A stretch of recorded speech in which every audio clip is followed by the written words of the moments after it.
अस्सलाम वालेकुम सामीन कराम, अल अब्बास टीवी में खुश आमदीद। सामीन कराम, आज हम आपको हज़रत ज़ुल्किफ़्ल अलैहिस्सलाम के बारे में बताएंगे, जिनका कुरान पाक में भी तज़किरा मौजूद है।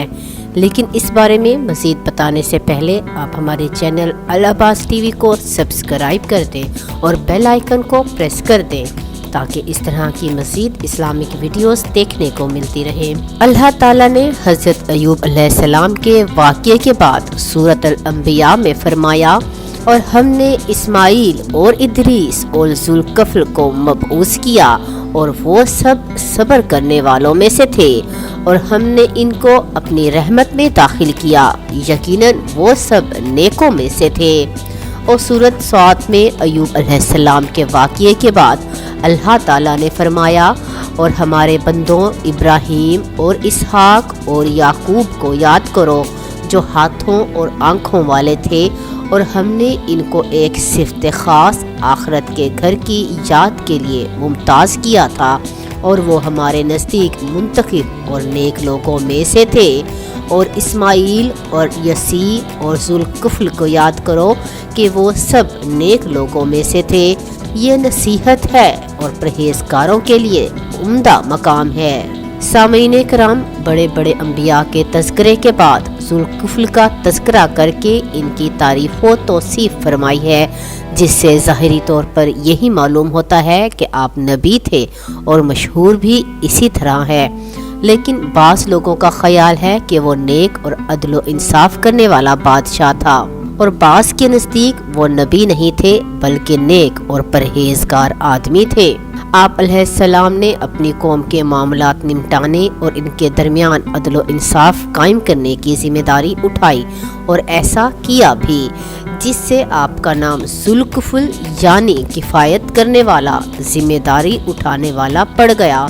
उलमा ने तज़किरा किया है कि यसी कमज़ोर हो गए तो सोचने लगे कि मैं एक आदमी को अपनी ज़िंदगी में खलीफा बनाऊं, ताकि पता चल जाए कि वो कैसे ज़िम्मेदारी पूरा करता है। इस काम के लिए लोगों को इकट्ठा किया और ऐलान किया कि मैं इस शख्स को अपना खलीफा बनाऊंगा, जो रोज़ा रखे, रात को क़याम करे और गुस्से में ना आए। तो लोगों के मजमे में से एक आदमी खड़ा हुआ, जो लोगों की नज़रों में हकीर सा नज़र आ रहा था। वो कहने लगा, मैं हाजिर हूँ। आपने पूछा, तू दिन को रोज़ा रखता है, रात को क़याम करता है, और किसी पर नाराज़ तो नहीं होता? कहने लगा, नहीं, लेकिन इस दिन इसको वापस कर दिया गया। फिर अगले दिन लोगों को इकट्ठा किया और वही सवाल दोहराया, तो सब खामोश रहे। फिर भी वही शख्स खड़ा हुआ और कहने लगा, मैं हाजिर हूँ, बस आपने इसे खलीफा नामज़द कर दिया। सामीन कराम, मुकम्मल हलाक व बर्बाद होने वाली कौमों में से एक कौम अस्हाबुल क़रिया है, जिसका तज़किरा सूरत यासीन में हुआ है। सूरह यासीन में अल्लाह तबारक व तआला का इरशाद ग्रामी है, और इनसे गाँव वालों का किस्सा बयान करो, जब इनके पास पैगंबर आए। जब हमने इनकी तरफ 2 पैगंबर भेजे तो उन्होंने इनको झुठलाया। फिर हमने तीसरे से इनको तक़वियत दी, तो उन्होंने कहा कि हम तुम्हारी तरफ पैगंबर होकर आए हैं। वो बोले, तुम और कुछ नहीं मगर हमारी तरह के आदमी ही हो, और खुदा ने कोई चीज़ नाजिल नहीं की, तुम महज झूठ बोलते हो। उन्होंने कहा कि हमारा परवरदिगार जानता है कि हम तुम्हारी तरफ पैगाम देकर भेजे गए हैं, और हमारे ज़िम्मे तो साफ साफ पहुंचा देना है। और बस वो बोले कि हम तुमको नामुबारक समझते हैं, अगर तुम बाज ना आओगे तो हम तुमको संसार कर देंगे, और तुमको हमसे दुख देने वाला अजाब पहुंचेगा। पैगंबरों ने कहा कि तुम्हारी नहुसत तुम्हारे साथ है, क्या इसलिए तुमको नसीहत की गई? बल्कि तुम लोग तो ऐसे हो कि हद से गुजर जाने वाले हो।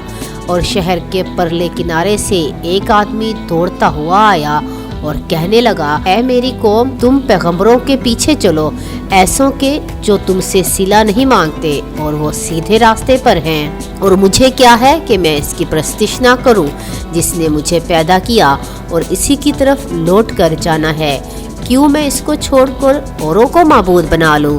اگر خدا میرے حق میں نقصان کرنا چاہے تو ان کی سفارش مجھے کچھ بھی فائدہ نہیں دے سکتی اور نہ وہ مجھ کو چھڑا سکے۔ تب تو میں سری گمراہی میں مبتلا ہو گیا۔ میں تمہارے پروردگار پر ایمان لایا ہوں، سو میری بات سن رکھو۔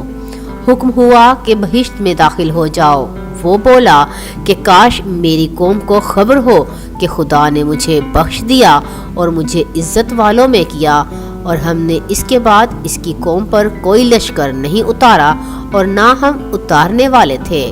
وہ تو صرف ایک چنگھاڑ تھی، سو وہ اس سے ناگہاں بجھ کر رہ گئے۔ سامعین کرام، بہت سے متقدمین اور متاخرین علماء تفسیر کے ہاں یہ بات مشہور ہے کہ یہ بستی انطاکیہ تھی۔ اس بستی میں ایتخس بن الاعتخس نامی ایک بادشاہ تھا۔ وہ بتوں کی پوجا کرتا تھا۔ اللہ تعالیٰ نے اس کی طرف 3 رسول بھیجے۔ اس بادشاہ نے انہیں جھٹلایا۔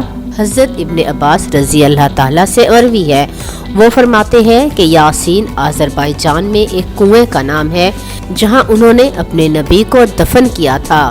اور اکرما سے ایک روایت یہ بھی ہے کہ اصحاب الرس مقام فلج میں آباد تھے، اور یہی وہ لوگ ہیں کہ جن کا تذکرہ سورہ یاسین میں ہے۔ قتادہ رحمۃ اللہ علیہ فرماتے ہیں کہ فلج یمامہ کی بستیوں میں سے ایک بستی تھی۔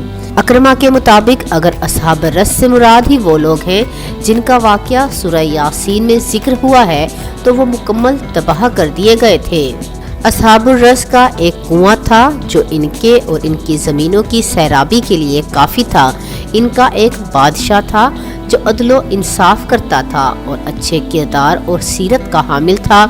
جب وہ فوت ہوا تو وہ لوگ اس بات پر بہت روئے اور بہت ہی غمگین ہوئے۔ چند دنوں کے بعد شیطان بادشاہ کی شکل میں نمودار ہوا اور کہا، میں مرا تو نہیں تھا، میں تو تم سے وقتی طور پر غائب ہوا تھا تاکہ دیکھوں کہ تم کیا کرتے ہو۔ اس سے وہ بہت خوش ہوئے۔ پھر شیطان نے ان سے کہا کہ میرے اور اپنے درمیان ایک پردہ لٹکا دو، اور یہ بھی کہہ دیا کہ میں کبھی نہیں مروں گا، اور اس وجہ سے وہ فتنے میں مبتلا ہو گئے اور اس کی عبادت کرنے لگے۔ اللہ تعالیٰ نے ان کی طرف ایک نبی بھیجا جس نے ان کو خبر دی کہ یہ پردے کے پیچھے تم سے شیطان مخاطب ہوتا ہے۔ اللہ کے نبی نے ان کو اس کی عبادت سے روکا۔ اللہ تعالیٰ نے سورہ فرقان میں ارشاد فرمایا، اور قوم عاد اور قوم سمود اور کنویں والوں اور ان کے درمیان بہت سی جماعتوں کو بھی ہلاک کر دیا، اور سب کے سمجھانے کے لیے ہم نے مثالیں بیان کی اور نہ ماننے پر سب کو تہس نہس کر دیا۔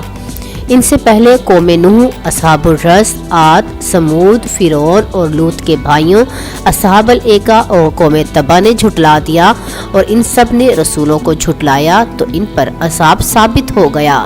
سامعین کرام، راوی کہتا ہے کہ ابلیس نے اپنے کارندوں کو ذمہ لگایا کہ فلاں بندے کو گمراہ کرنے کے لیے اس کے پیچھے پڑ جاؤ، لیکن جب اپنا ہر طرح کا زور لگا کر عاجز آ گئے اور کچھ نہ بن سکا تو ابلیس نے کہا، چھوڑو، یہ کام میں کرتا ہوں۔